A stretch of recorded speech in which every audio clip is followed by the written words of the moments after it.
Alright, it's round 4, and we have moved into the standard rounds of the Innistrad Championship. I am playing mono green, a deck I chose because I think it's slightly favored against the Izzet Epiphany decks. And actually I think it's at least even against the white decks, which is something that a lot of people disagree with, even the data disagrees with, so I could easily be wrong about this, but this is my experience. It's a pretty tough matchup, like you have to play really tight, and I think that's why the data is showing that green is losing. But anyhow, yeah, you're rolling into a tournament with a bunch of like 50-50 matchups, and basically like the way standard works is that it's a lot about the die roll, in my opinion, which is kind of awkward. Like usually I don't really like to care about that, but it's just essentially the case. Like a lot of matchups are really close, and usually it's the person on the play who wins. Like both went well, not if you're playing an Epiphany mirror, but if you're playing like mono green and mono white against Epiphany or against each other or in mirror matches, a lot of time just comes down to the die roll. At least like it makes it like a lot harder to win in the draw. So essentially what I'm hoping to in this event is just like win, you know, slightly above average on die rolls, and like just play super tight. Like I chose mono green because the Neo would play it better than Epiphany, and I thought they were about as good in terms of like deck strength. So, because like again, everything is kind of 50-50, right? So it doesn't really matter what you choose as long as you pick a deck that you perform well with. Well, I actually don't think that white versus Epiphany is 50-50, but yeah. Anyhow, I'm paired up against Gavin Thompson here in this round, and he is on blue-red Epiphany, just the deck of the weekend. Like it was 45% of the meta. And I definitely expected to play against this deck a lot, like about half my rounds is what I expected. So like 4 out of 8 rounds. I'm against Gavin Thompson, aka AlphaFrog, who is now part of the MPL, if you don't know. And if you have no idea who he is, that's okay. Magic does not do a very good job of promoting its players, but I actually teamed with him for PG Call Time. So we did have a little bit of friendly banter going. And yeah, he's working with someone else this time around, and got to this blue-red deck with 2 main deck Goldspan Dragon and 2 Wandering Mind, 1 Leer, and a full 4 Fading Hope main deck. Fading Hope is like the best interaction spell against green, so I am not happy to see this.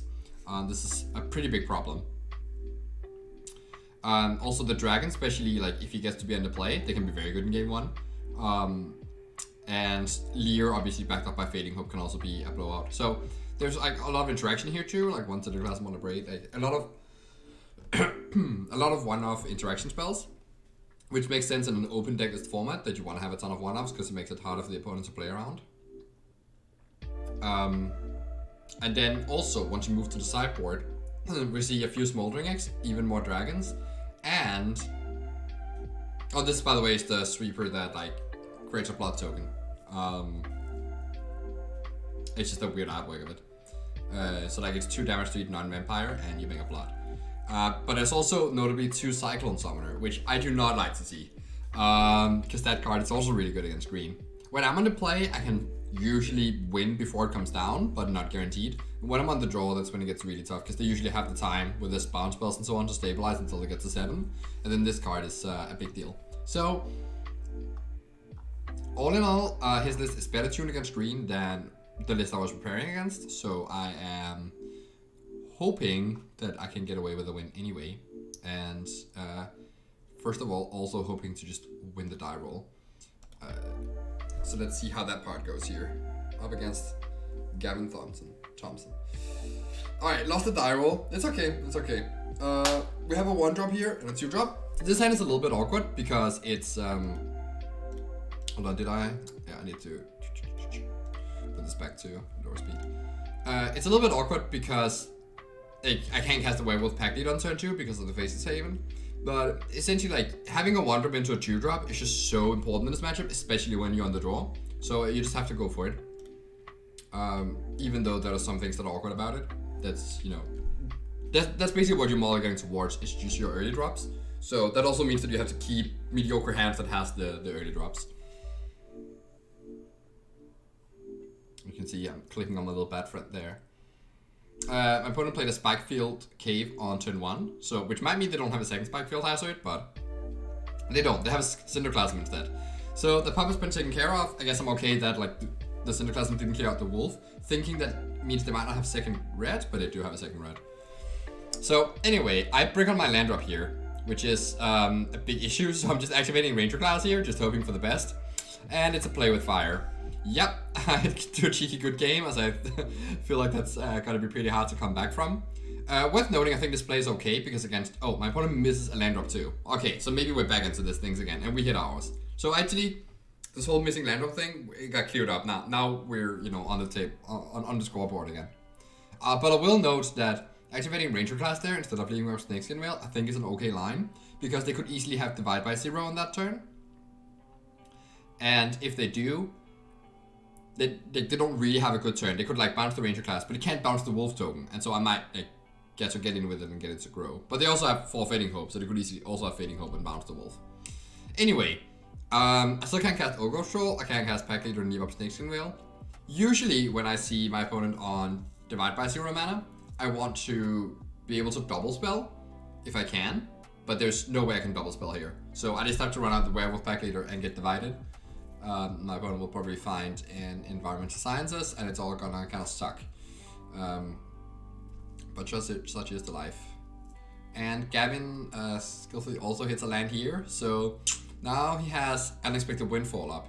And on the Unexpected Windfall turn, that's when I really want to jam. So I don't want to care too much about stuff like Jawari Disruption or Divide by 0, because I want him to play those interaction spells and deal with my Chariot so that he can't play the Windfall. So he does play the Windfall, and the Chariot just resolves. Okay, so at least there's something, but looking down these treasures, especially the deck with Goldspan Dragon, that can be very scary. And yeah, here's the dragon. So there is a lot of mana going on now on Gavin's side.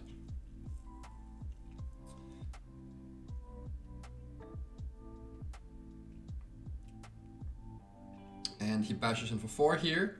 Has 6 mana total. I'm glad he doesn't have a card foretell, so he can't go Time Walk now.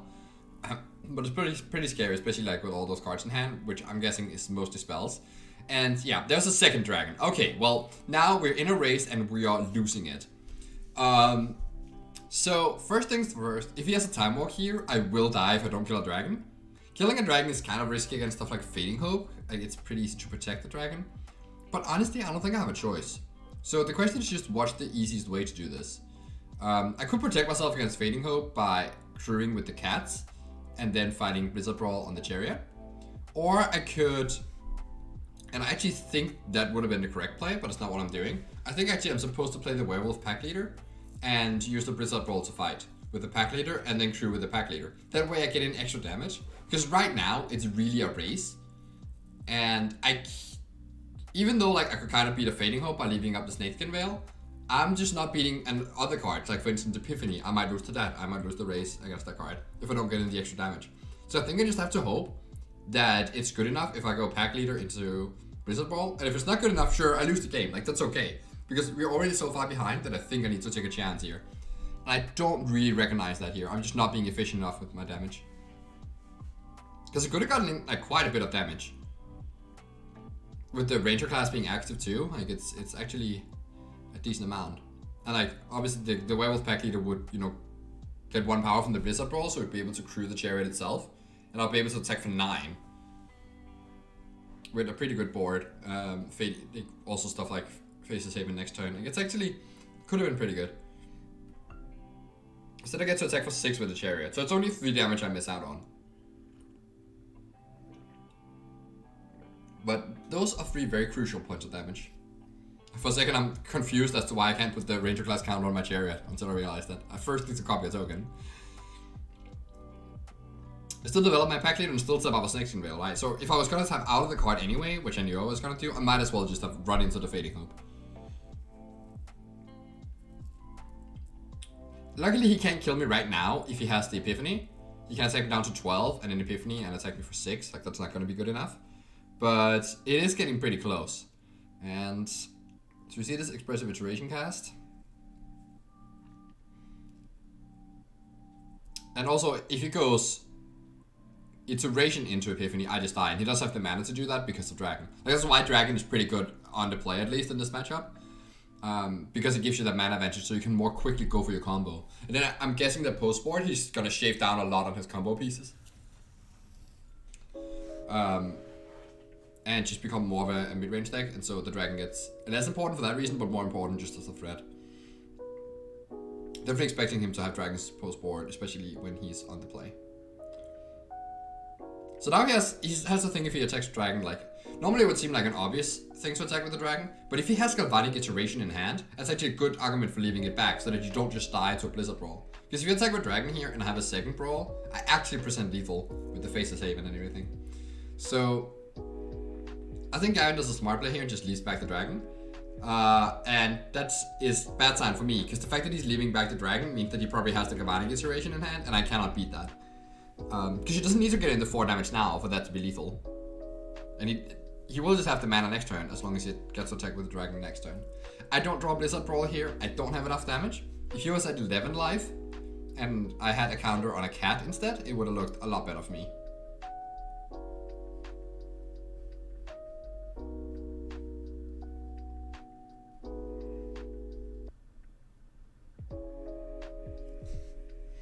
I can still draw a card with the pack leader, so that's gonna be my plan here, trying to draw Blizzard Brawl. And get through it. Because like, if they do go Galvanic Iteration and Epiphany, which they can't do if the dragon dies, for what it's worth, then you can oftentimes beat that actually. But yeah, it's just deciding to go ham. At first I thought I was gonna just attack with the 3 creatures here and put a counter on my werewolf pack leader. But then I realized that since I have a Snakeskin Veil in hand, actually I can just attack with everything and put a counter on the cat token. And then, if the Goldspan Dragon blocks it, I can eat it with Snakeskin Veil. I expect that he's not going to make that mistake, because it's a very obvious telegraph, but just worth noting.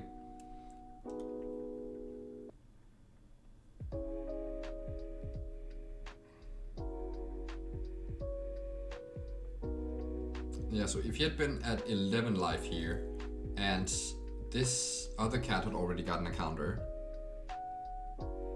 could I have done anything different? I could have.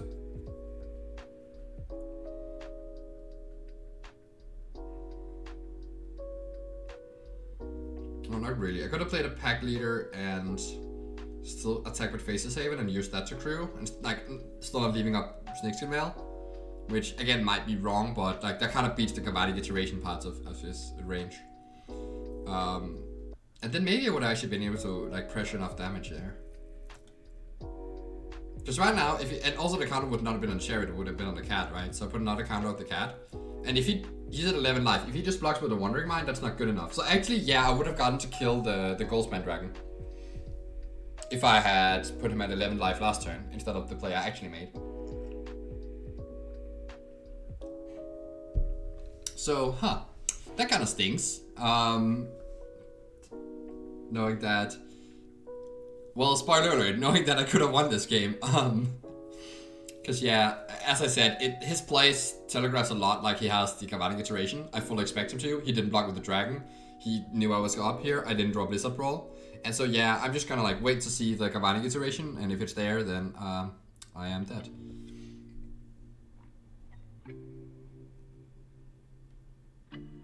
So I'm ready to concede, and there we go. Yeah. I mean, you know, I knew I was dead, but I just had to see the card. So, post-board. There's like 2 different cycle plans you can do in this matchup. You can either bring in the Unnatural Growths. Okay, so what you always do is you put in Snakeskin Veils.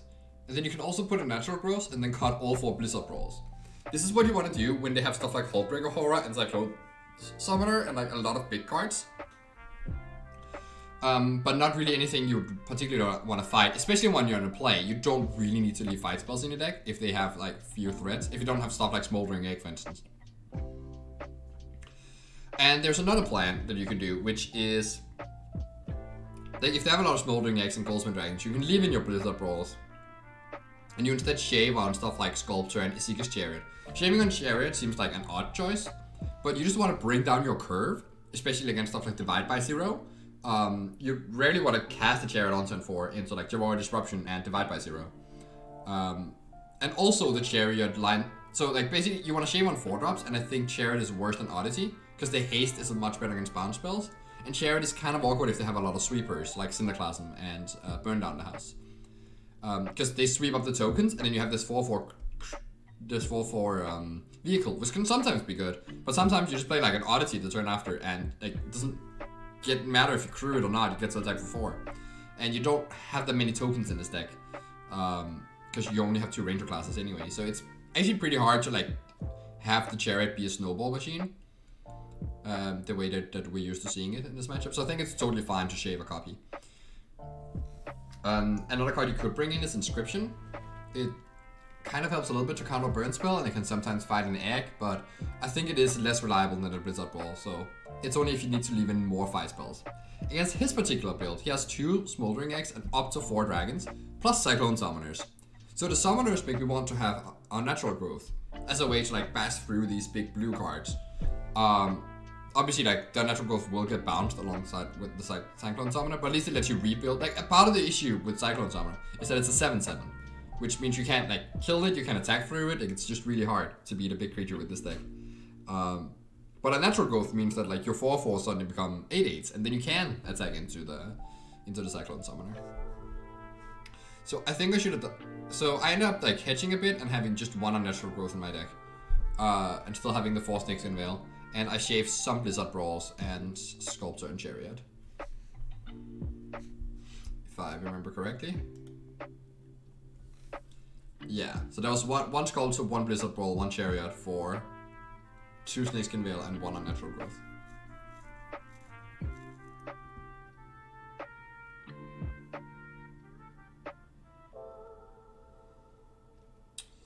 Alright, so we get to be in the play here, and wow, look at this beauty of a hand.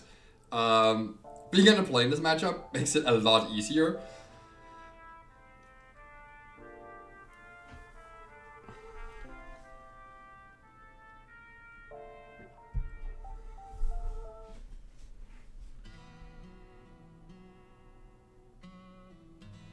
Alright, so we get to just go, turn for Chariot. I say hello to the Smoldering Egg, because that's just like good manners. I realize after I tap the land here that I'm actually supposed to attack with my pack leader first, because that you might play around Description, whereas if I play my Chariot first, I can never sneak into damage. So obviously, like, since I tap my mana first, it's, you know, he's not gonna fall for that. But it is worth noting, actually, if you do have the Inscription here, that's a pretty good line to do. So like, look like you're about to cast something else and then attack. But anyway, yeah, it doesn't actually matter. I was just trying to get in 2 free damage. I'm just gonna develop this Chariot here. Hope there's no Cinderclasm. That would be the card that beats me. But he just Expressive Iterations. I like to see this, especially if he doesn't have a Fading Hope to follow up with it. But I'm gonna kind of expect that there's a Fading Hope, because you kind of have to expect the worst case scenario when you're behind. Or sorry, when you're ahead, which I definitely am right now. So I'm gonna try my best next turn to play around Fading Hope. And how to do that.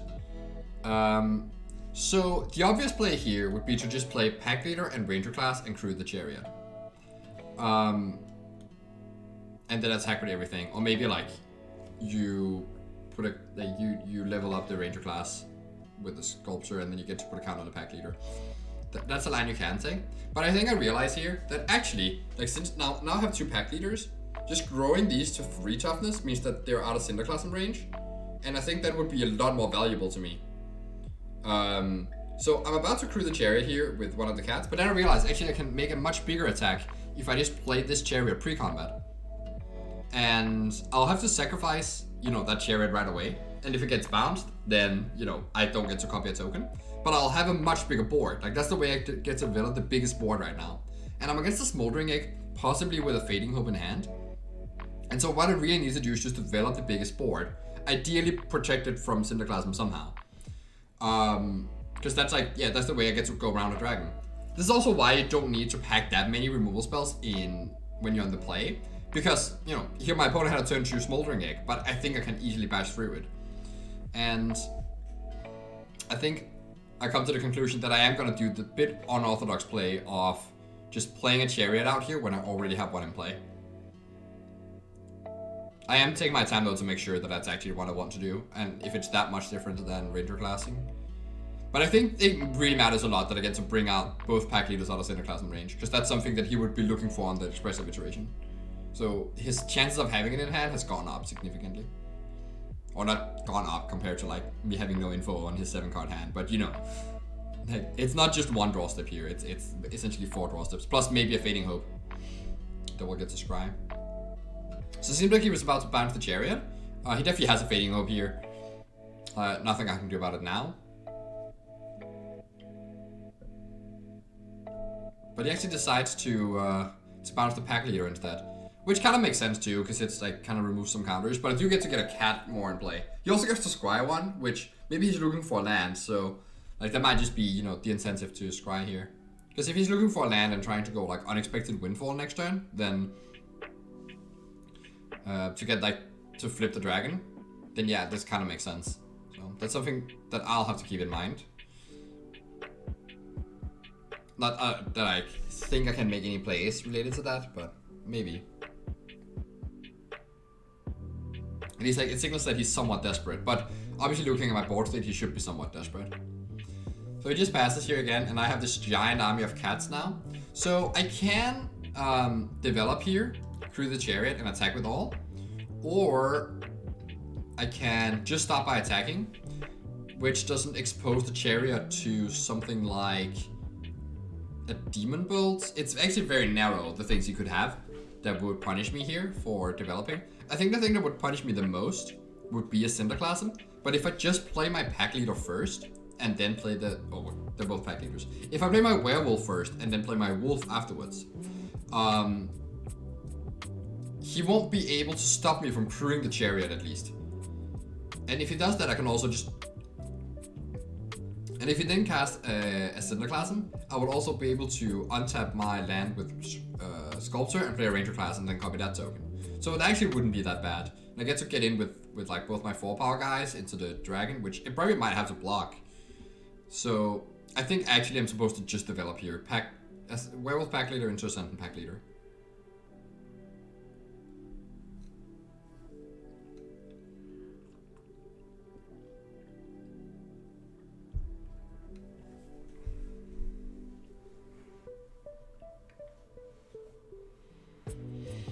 But instead I decide that I'm just gonna attack with all my creatures here and not develop anything into potential sweeper. Again, you can't really beat everything, and my line definitely like loses the Cinderclasm, so I think I should make sure that I beat everything else but Cinderclasm here. Though it's possible I can beat Cinderclasm, I'm not actually sure. I think my other line beats Cinderclasm more because I get to get in with Chariot as well. It does have Unspecial Windfall, which means that my creatures are staying in play. But now that I have like 4 less attacking, it's actually, it makes it a lot easier for him to stabilize here. Or, not stabilize I would say, but at least survive. Because yeah, unless he drew an interaction spell for my Pack Leader. That's actually the worst part scenario, right? If you drew an interaction spell for Pack Leader, gets to block Sculptor and shoot a cat. That's actually a pretty good spot for him. Whereas if I have a 4 for attacking as well, he wouldn't be able to do that. So, it's a big punt on my end. Luckily he did not draw an interaction spell, like a Fading Hope or something. And now he's in a lot of trouble. I'm gonna play Pack Leader, because that one doesn't die to Cinderclasm. And hopefully that just means he's dead. Yeah, he doesn't even have Burn Down the House, for instance, to come back from those spots. So on the draw, the natural growth gets a little bit worse. The Blizzard Brawl gets a little bit better. So I might just switch those numbers. And I also think I'm gonna cut a Ranger class and add the Sculptor back, because Ranger class is worse on the draw. You have less time to develop its chapters. Whereas Sculptor of Winter gets better because you might need more mana to be able to double spell better into a Divide by Zero. Like on turn 3 for instance, it's a lot better to play 2 2-drops than it is to play 3-drop because of Divide by Zero.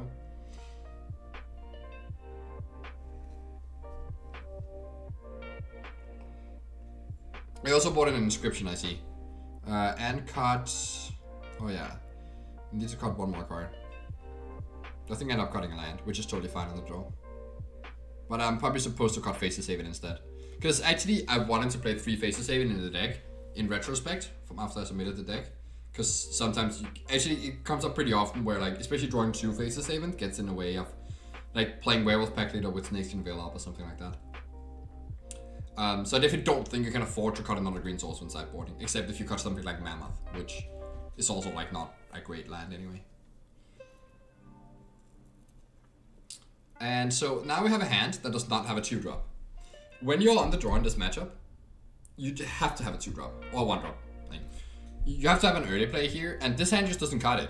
Like, it looks totally fine, and it is totally fine. I think I would keep it on the play, but on the draw it doesn't cut it. However, when you're on 6 cards, and your 3-drop is Overthrow and your 4-drop is Oddity, which are your best 3 and 4-drop, I think you can be excused, and you're actually allowed to keep these hands. Now, but yeah, that is something to keep in mind. Because also going to 5 is kind of awkward. He goes to 5, however, so, you know, I might have a shot here. I actually did not notice that in the round. But I draw 2 more Blizzard Balls, and now my hand is looking real awkward. I have nothing to fight as well. I didn't lead on a Smoldering Egg, so... However, something we found out in testing was that it actually doesn't matter that you have all these dead Blizzard Balls, because their main way of dealing with your creatures are bouncing them. Also, hold on, I'm gonna pause here. Their main way of dealing with your creatures is just to bounce them. So that means you always have something to play, because like your things keep getting bounced. So you're actually not gonna flood out because you draw a bunch of dead cards, because effectively you're still gonna, as long as you can still put pressure on them by playing something, then like, you're not really flooding out. So drawing a lot of Blizzard Balls is not that big of a downside as it would seem. And if my opponent at some point like taps out for a Mascot Exhibition, being able to go like Oddity, Blizzard Ball is something that could mean lethal.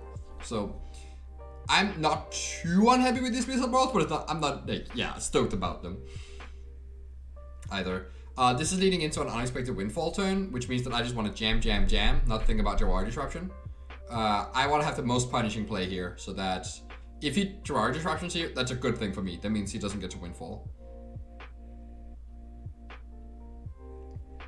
But if it was turn 3 instead, if you want to have 3 mana up, I would have played Troll here instead of the Oddity. Because that's better against the Warrior Disruption, and also kind of better against Divide. Not really, because I don't have like a 1 mana play that I can make. Anyway, he decides to Divide the Troll in response, and I get to get in with Oddity here. And yeah, now he's, with his teachings here, and like the expressive iteration, he's catching back on cards for the Multi 5. Which I would expect that the Epiphany deck actually doesn't roll against that badly. That poorly? You know what I mean. So he goes Windfall here, draws some cards, and then also, actually to my surprise, also casts the teachings of the Archaic here, his lesson, to draw even more cards. Which definitely does fill up his hand, but also gives him up some tempo. So that leaves me in a nice spot, because that means he doesn't have stuff like Cyclone Summoners in his hand. And then his hand is actually pretty bad. Like right now, he thinks his hand is not good, and that he needs to just... Because he's basically just spending 1 mana to get to draw those cards. But also, from his perspective, he doesn't know if I can just empty my hand here. So if his hand is all lands, he's very much incentivized to just fire off these teachings of the Archaic. Because it only works if I have more cards in hand than him. Because if I go like 3-drop land, 2-drop here, he might be in trouble, right? I would only have 3 cards in hand, and if he has 4 lands, like he won't be able to empty. I keep trucking in with the Ulvenwald Oddity there and develop an Olgoth Troll. Still no use for these brawls, but they might come up. Sculptor of Winter not really helping the issue I have right now. But it's not really I have that much issue, right? Like I'm just bashing in for 4 a turn, and like if I get 5 hits in like that, he's dead. So that's kind of neat. He plays a Leer, that's very scary, but there is no Fading Hope in the graveyard, so that gives me some Fading Hope here. I also knew that he didn't have Fading Hope a couple turns earlier because the Arena client just immediately passed. I will also address another thing here. I played the Olgoth Troll and left up a mana. I have made a rule for myself going into this tournament that whenever I have 1 mana up, I would go into full control. No matter if I have the Snakeskin Veil or not. So even if I had a Snakeskin Veil in hand right here, you would also see me go into full control. Even though the game automatically stops with the Veil. Because that's my way to basically disguise it. If I always go into full control, whether I have the card or not, the opponent can't see it. But if I don't go into full control, they'll just see me immediately skip, and they'll know that I don't have Snakeskin Veil, and they don't have to play around it. So you have to be very diligent with this. It's very annoying. I usually don't do it on ladder, but it's only for high level tournaments where it actually matters. And I know that someone like Gavin here is gonna pay attention to that. Just like I paid attention to his client skipping a couple turns earlier when he had a blue mana up, telling me that he does not have at least at that time, did not have Fading Hope in his hand. But yeah, it does mean that I have to do a lot more clicking, and it's kind of annoying. I drew a 5th land. It's actually a good draw here, because that means I get to Blizzard Brawl and fight with the Oddity, and if he has a Fading Hope, I can still replay the Oddity and attack. Or actually, I would play the Old Growth Troll and Blizzard Brawl, I think. There is an argument for me, actually, to just attack first for 8. And then Blizzard Brawl post-combat. I actually don't think that's unreasonable, because that saves me some damage. Because if he Fading Hopes to protect his lair by bouncing my creature, I will have to, like, play my Old Growth Troll and Blizzard Brawl it again. So yeah, I think actually I should give up the 1 point of damage here to play around Fading Hope a little bit. I just attack for 8 first, and then Blizzard Brawl post-combat. Anyway, so I'm thinking now, okay, how does he come back from this? He's at 3 life. Like, he did not have the Fading Hope. That went super well. What to do now? Well, one way he can come back into the game is if he goes Galvanic Iteration, Cinderclasm to sweep the board. He doesn't have any other sweepers, like no Battle of Frost and Fire and no Burn Down the House. But he could have that other sweeper. And if he has that, I think I don't want to develop anything. Maybe a Sculptor of Winter is fine. Actually, I think Sculptor of Winter is okay, because with the Blizzard Brawl, that can be a lethal threat too. So, especially through something like Allrun's Epiphany, like that might matter. If he has, like, you know, multiple bounce spells or whatever. Being able to go, like, Blizzard Brawl on my Sculptor, fight 2 birds, and then he has to bounce my Tramplers and he dies to the Sculptor. Something like that could come up. So I decide that I want to play exactly 1 Sculptor. If he goes for the main phase sweep, I also get to make the Troll end of turn, because I'm leaving up 2 mana, so that seems like the most careful play here. He goes, indeed, Epiphany. So yeah, I'm looking forward to these Blizzard Brawls, just ruining his plans here.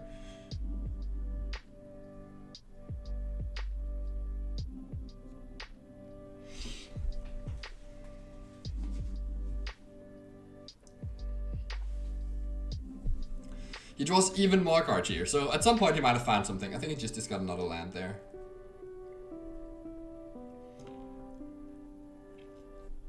And yeah, basically his only out here is to, like, your Galvanic Iteration Fading Hope to deal my Tramplers, and that's only like a temporary out.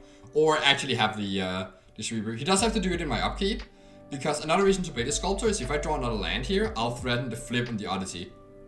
Which means that if he just lets me go to my main phase, I just play a land, and I attack with these 2. He can't go for the Cinderclasm play, because I'll just flip Oddity in response. So his hands are kind of forced. He has to do it upkeep, hope that I don't draw another Oddity. And obviously hope that I don't have Snakeskin Veil in hand either, if that's his play. Which obviously, like, I'm only talking so much about because I know that's what he's gonna cast from, you know, from how the game went here. So he stops in my upkeep, and I know what that means. He's gonna Galvanic Iteration, that resolves. And then he's gonna, oh, it's not Cinderclasm, it is Vampire's Vengeance, but same deal. He just gets 2 blood tokens, which is pretty nice for him. So I'm very quick to just, like, untap a land with Sculptor, because might as well get the extra free mana. But here comes a very interesting line, which I'm gonna spend some time going over. So yeah, he copies that, and I just let that resolve. Right now I'm already thinking about what's gonna happen, because this Troll is gonna come back on a land, and now that I have a mana floating, I have the option now to just crack that land right now in my upkeep. Now, what I have to think about is what are the arguments to do this and the arguments not to do this. You have to find both things. Because the way it looks right now, it doesn't matter. Because I have a 3-drop in hand that I'm planning to play, and I have 5 lands in total. So I can easily play my Troll and then end of turn sacrifice the land. So first of all, I have to find reasons to even do it. Well, if I draw a 4-drop, like say a Chariot, then I would be able to, if I just crack it right now, I would be able to both make the Troll token and play my Chariot. So that's kind of neat. Also, if I draw Snakeskin Veil, I would be able to both make the Troll token, play my Troll, and have a Snakeskin Veil up. So those are the 2 scenarios where it matters. Then I also have to think about scenarios where it might matter from his end, like where he could get advantage. And since he doesn't have Burn Down the House or Battle of Frost and Fire, I figured that there wasn't really much reason for me not to do it in this moment. However, I think I'd lose the game on this play here, because I am overseeing a pretty big reason not to do it, and also a smaller reason not to do it, and I'm putting too much weight on my own reasons to do it. So this is a lot of, like, you know, evaluating your gameplay here, But essentially, I was thinking about this decision and I tried to find, arguments for and arguments against. And I found some arguments for, but I didn't thoroughly examine them. One of my arguments was that if I draw a 4-drop, like Chariot or Ultimate Oddity, well, if I still have 4 mana left over, even if I don't crack right now. I won't be able to play the 4-drop and make a troll, but if I draw an Oddity, my opponent is dead, unless they have Fading Hope in hand and there are 2 cards. If I draw a Chariot, it would be better if I could Chariot and troll, but just playing Chariot is still really good. So yes, that is a slight argument for cracking right now, because I would make my thing slightly better. So if there's no reason not to do it, then you should still do it. But I'll get to the other part of the equation here. Because there's also the other argument I said, if I draw Snakeskin Mill. Well, if I don't crack here and I draw Snakeskin Mill, it's not that bad for me. Again, it would be better if I could make the troll token and play my Ogre Troll and keep up the Snakeskin Mill. But if I don't, well, the thing I can die to if I make the token here is if he goes flashback the iteration and goes Fading Hope, bounce the token, bounce the troll. And if I draw Snakeskin Mill here and I play Ogre Troll and then end of turn tap out to make the token, that would be really bad into that play. So if he just passes without interacting with my troll, I would just have to say okay and untap and take my turn. But that wouldn't be that bad because he's at 3 life and I would have a Snakeskin Mill in hand. And Blizzard Balls for that matter. And if he has the Fading Hope Galvanic iteration, that doesn't work. Even though he gets 2 Fading Hopes, the Snakeskin Mill will still protect from both of them. So actually, if I draw Snakeskin Mill, I'm in a really good spot too. So essentially, all the cards I could draw that would make this a better play, I would already be in a really good spot. However, there is a really big reason not to do it, which is Cyclone Summoner, the 7/7 that bounces all non-wizard permanents. If I make the token main phase, that token is gone because it's just getting bounced. If I don't make the token in the main phase, the land enchantment will just be bounced back to my hand and I will have another Old Growth Troll ready to be played and have to be killed again. So especially if I then draw a 6th land, I would be able to redeploy both Old Growth Trolls immediately. And that would be so much better than just throwing my token away. There's also another small reason, but yeah, we'll see how it plays out here. Anyway, I decided to sacrifice my land here, getting a bit too cute for my own good. And yeah, it is not gonna end well. Now I talked for a while, and you can see I'm really tanking on this decision, by the way. A lot of the things I told you about went through my head, but sadly not all of it. Not all the necessary parts. I just figured out reasons to do it and reasons not to do it. Honestly, I should have recognized that that was a breaking point in the game. My hand is not really much. I'm probably not gonna have to think too much for the rest of the game, and I had 2 time banks there. So that's when I should have decided to just spend my time and run out all my time banks. Just trying to figure out, check through his list, is there any reason that I shouldn't do this? And if I'd seen the Cyclone Summoner and thought about it, I would have realized, oh yeah, that is a really good reason not to do it. And then I didn't even need to go through why my own reasons to do it was not as important as as they seem to me. Anyway, I draw Faces Haven, which, is not relevant for, that makes it a lot better to just pass. But you can't be results oriented though, when you have to evaluate your decisions. You can't just be oh well, I didn't draw Snakeskin Veil, so that's why the play was bad. No, you have to think about if your logic and reasoning was solid enough, and if you consider all the things you needed to consider. And if you did consider all the things you needed to consider, and you just didn't hit the thing that you were trying to hedge towards, then that's okay. That still means it was the right play, even if you didn't draw the card that made it matter. So that's a lot of things actually about when you make plays, is that oftentimes you're gonna spend a lot of time making decisions that won't matter because they're only good decisions because they are planning to draw cards that you might not draw, or planning to play around cards that the opponent might not have. So a lot of your good plays might end up not mattering, but that doesn't mean that you should not make them. You should still be thinking about these things in these terms, even though more than half the time, the decision doesn't actually matter. Because you don't know when it matters and when it doesn't matter, so you always have to be careful. Anyway, that was a long talk about that. Let's see how Gavin gets out of this one though. So he casts Expressive Iteration. That's a really good start for finding a way to stabilize. And he still has the Galvanic Iteration here. He does not have mana enough to go off now. Keep in mind these are blood tokens, not treasures. But it also increases his chances of finding something good. So the fact that like this was the Vampire Sweeper and not Cinderclasm was huge in this particular game.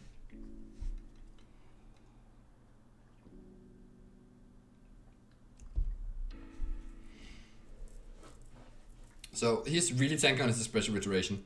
I know for a fact what it shows, but I'm not gonna like reveal it. I'll go back to that in a moment. But he hits a Fading Hope. That was another reason I could get punished. Cause now, because I made this, now that this token is already in play, he gets the freedom to go Galvanic Iteration into Fading Hope, bouncing both of them. Whereas, if I hadn't done it, if I just still had this Troll land in play, and he revealed the Fading Hope, I just wouldn't sacrifice it in a turn.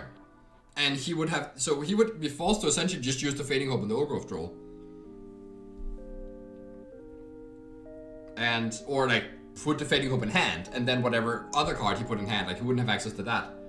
Because yeah, that's realistically how it would have gone. I mean, I can tell you how it exactly would have gone, but afterwards, because I also, like, I talked to him afterwards, I know his hand and so on, and I replayed this game in my mind afterwards.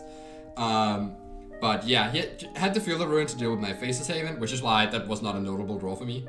But honestly, like, it also kind of fixes my mana sometimes. Like, if it bounces the Ogre Troll and I draw a Werewolf Pack Leader, it's actually kind of nice to have 5 green here. But yeah, anyway, he has enough mana here to go Galvanic Iteration and Fading Hope, and he gets to Scry, so he might be able to find something good here. Also, I'm clicking a lot because I'm in full control, because I have to bluff Snakeskin Veil, though at this point, there's not really much of a bluff anymore. I clearly don't have the card, because I would have used it. He scries 2 on bottom, and I draw another Ogre Troll. Okay, well, they just keep coming. At least they're like lethal threats with Trample, so that's pretty neat. But in the turn, he has another Fading Hope. That was not what I wanted to see. I thought he was like out of gas to stabilize, and that I could at least stick this one, and then hopefully like he would go, you know, a dragon or something trying to stabilize my hand down, or maybe he would go like Cyclone Summoner, and I could like replay my Troll and just double fight with 2 Blizzard Balls, so that I could actually use these cards. But no, instead I'm just getting hammered by these Spawn spells. He only has 1 card in hand though, so it's possible. It's possible that I can get back into this, and he's tanking hard on the Scry as well. Actually, let's see. I don't know if this guy's bottom or top here. I actually don't remember. He scries to the top. Okay. So he draws that card, and it's a Smoldering Egg. Alright, well, at least there's some target for my Blizzard Brawl. So I roll up my Old Growth Troll, and gets hit by Divide by 0. I'm saying oops, it's not like I made a mistake here. Like, I have to play out the Troll here. But Divide by 0 is so bad for me, because he can go get a Mascot Exhibition. And that is no fun.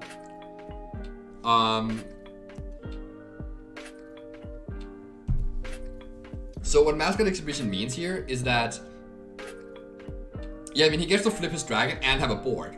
And so, yeah, I can clean up a little bit with the Blizzard Brawl. So it's not completely bad for me if he still bricks. But he also has these blood tokens. So it is a little bit bad for me. I have to hope that he at least doesn't hit something else good now. I decided to play out my Mammoth as a land, because I already have 2 3-drops anyway, and it might be relevant that I can go like Troll, and Fight, for instance. Next turn. If I draw, you know, a 7th green source. Alright, he drew a blank here, so he sacrifices the blood, draws another card. Cast this, and yeah, since I don't have a tell on what this card is, because if it was a blank, he still would have done the exact same thing, because he only has 1 mana left over, so I go to 14 here. Alright, but it's not that bad. I can go Ogre Troll, and I can fight, or I can like play a Pack Leader or something. Like, it's not that bad for me, right?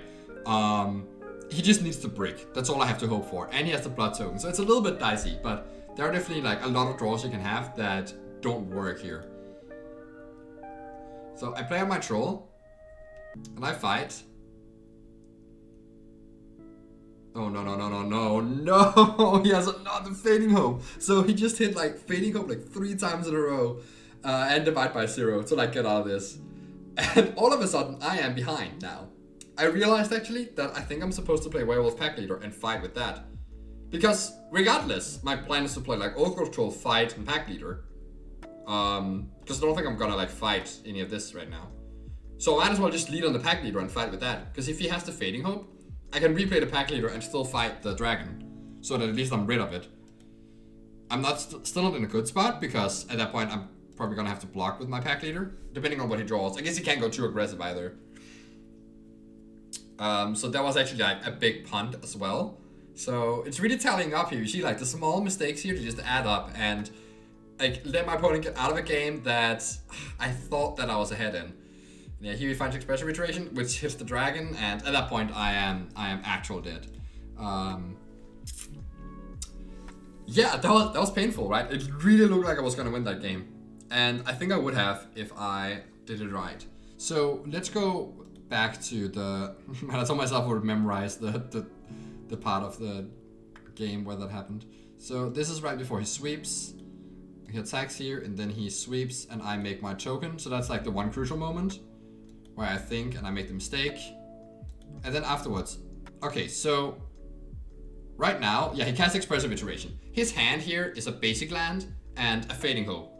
So I think he drew Fading Hope for turn and had Iteration in hand last turn or something. So he casts Expressive Iteration and he sees 3 cards. So his hand is basic land, Fading Hope. What he sees is Horde of the Storm Giants, Divide by 0, Fading Hope. And this is why he puts the Divide by 0 in his hand and Fading Hope into exile. If I had not made this troll token, if he puts the Fading Hope into exile, it's just gonna get wasted because I'm not gonna crack my land in the turn because everything is then face up that he can, copy the bounce spell, which is not great for him. So what he's gonna have to do is to put the Horde of the Storm Giants in exile and play that as land for turn, and then put probably still the Divide by 0 in hand because he has a Fading Hope in hand. So essentially he would be like down that free Fading Hope. And I would go end of turn crack the land because I have no reason not to do it anymore because I have no evidence that he has a Fading Hope and I can't really do anything to play around it. I mean, I can. I could just like take my turn and attack the troll. But the issue is that that's really bad if he has Divide by 0. So, because Divide by 0 can interact with the troll token. So sometimes you just have to like, you play around one card to play into another card. And I think, the worst part for me would be if I don't go for it and he has Divide by 0 and gets to play Mascot Exhibition. I would not like to see that. So I'm going for the... And then he would actually get to copy the Mascot Exhibition too because of his land situation. So that would be really bad for me if I don't go for it. So I decide that I would have decided to make the troll end of turn. He would have used the Fading Hope from hand and the Galvanic Iteration in his graveyard to bounce it, leaving his hand as basic land and Divide by 0. And he would be tapped out, like use the Field of Ruin too as well. So his hand, Divide by 0, basic land, tapped out. I would, on my turn, I draw another Ogre Troll. I could just play one of them, so I play a troll and pass. And he would draw the Smoldering Egg. I could then, he could play the Smoldering Egg and then keep up this Horde of the Storm Giants, which he would have it play. Which means that I can't just attack with troll. I can, however, play a second troll, use that to fight. Not using my troll in play to fight, but using the other troll to fight. So that if he has Divide by 0 to protect it, I would... if he has Divide by 0 to protect, then I could just get a free attack in with a troll. So then he's kind of in a trouble. Then I think he has to just let the Smoldering Egg die. And I can't attack still into the land, so I would just have to pass. And then he goes end of turn, Divide by 0, bounce a troll. And goes against Mascot Exhibition and plays that. And then I go Blizzard Brawl, fight. He has the Fading Hope. So actually maybe I can go like play another troll and fight with that. He has the Fading Hope. Okay, I can still play a Werewolf Pack Leader and attack for 4. And or like maybe I can play another troll. Like there's ways I can play that. But essentially, it's a much better spot for me. Because he wouldn't have had the Smoldering Egg, and I would have actually had the board or be able to trade off Old Growth Troll for like the 4/4 token of Mascot Exhibition. And it all would have looked a lot better. He would have had a Horde of the Storm Giants though, which could potentially bring trouble. But I think I would be able to go around it, because he's only at 3 life. And yeah, I have these Blizzard Balls. Well, I guess I would have spent all of them in that scenario. So anyway, I don't know if you could follow that, because this is all a hypothetical that's not showing on screen. But I did just spend some time thinking about what would have happened.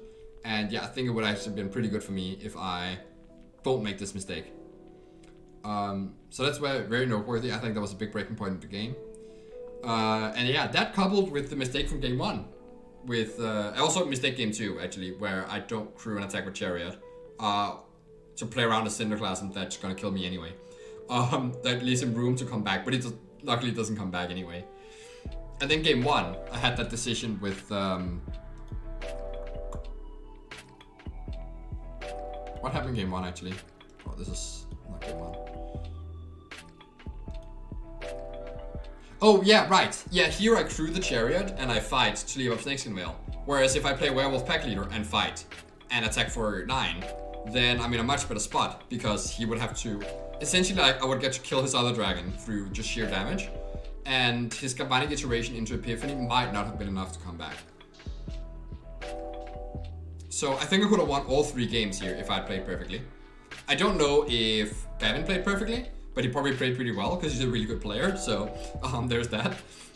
But yeah, it's actually always like very interesting to note. And also, you know that like those 2 games I lost there, I was on the draw, right? And I could have still won, but that's essentially what it is, right? Like the die roll matters. You can still like beat through it, but the games are a lot less easy. You saw how easy game 2 was compared to games 1 and 3.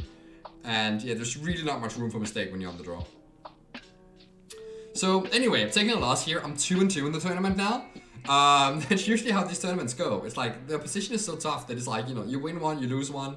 It's like, even if you're used to winning a lot at like, you know, any PDQ level events or like the SCGs or whatever it might be, where like, you know, you're used to these going on these win streaks. It's so much harder to go on a win streak in these high level events. And it happens a lot more often than you just do this, like, you know, slugging back and forth, end up with a middling 8-7 score. It is so easy to end up doing that. When I say so easy, it's actually really hard to end up with an 8-7 score because you still have to fight for those 8 wins. But yeah, at the time, it definitely felt like I could have won that game. I was just not really sure how. I played a lot of it in my head, but it's also really important that I don't get too frustrated and don't work myself too much up over these mistakes, which I'm not doing great at that, but at least I gave it a try. Anyway, this is almost getting an hour long. It's a very interesting discussion of what would have happened. I hope this was very educational. But yeah, I definitely should cut this video off now. Anyway, 2-2, running into more standard matches with Monorine. Not feeling too bad though. I mean, I'll be able to get there. Also, in my mind, I'm like, okay, well, I lost a die roll, so I know I'm gonna win the next one, and like, you know, I'll be fine. So I know that's irrational, but like at least you know, if it keeps my you know, spirit up, then I'm all for being irrational.